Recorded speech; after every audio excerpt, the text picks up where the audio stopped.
আসসালামু আলাইকুম। আশা করি আল্লাহর রহমতে আপনারা সকলে ভালো আছেন। যাদের দেখবেন নাকের মধ্যে মাংস বাড়ছে বা পলিপ আছে, আপনি যেটাই বলেন না কেন, যদি এটা হয় কীভাবে সহজে ভালো করতে পারবেন, ভালো করে একটা সহজ উপায় আছে। আপনার চিকিৎসাটা শিখে রাখেন, চিরজীবনের জন্য কাজে লাগবে। যে গাছটা দেখতেছেন এটা হলো নাকফুল গাছ। নাকফুল গাছ কেন বলে, এটা হলো দেখেন এই যে এই ফুলটা নাকফুলের মতো। নাকফুল বলতে মেয়েদের যে নাকে যে জেওর দেয়, এই জেওরকে নাকফুল বলে। এই নাকফুলের মতো দেখতে, এই জন্য নাকফুল বলে এই গাছটা। তবে এই গাছটা আপনারা পাতা এরকম পাতা আপনারা সংগ্রহ করবেন।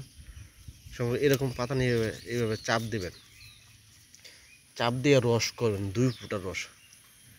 যে নাকের মধ্যে মাংস বাড়ছে বা পলিপাস হয়েছে, ওই নাকে এই 2 ফোঁটা রস দিনে একবেলা যে কোনো সময় সুবিধা মতো দিবেন। আর সকালবেলা অ্যালার্জি ওষুধ খাবেন, রাত্রেবেলা অ্যালার্জি ওষুধ খাবেন। যাদের মানে নাকে মাংস বাড়ছে, পলিপাস হয়েছে বা অল্পতে ঠান্ডা লেগে যায়, এরকম সমস্যায় ভুগতেছেন, তারা আপনার এটা ব্যবহার করতে পারবেন।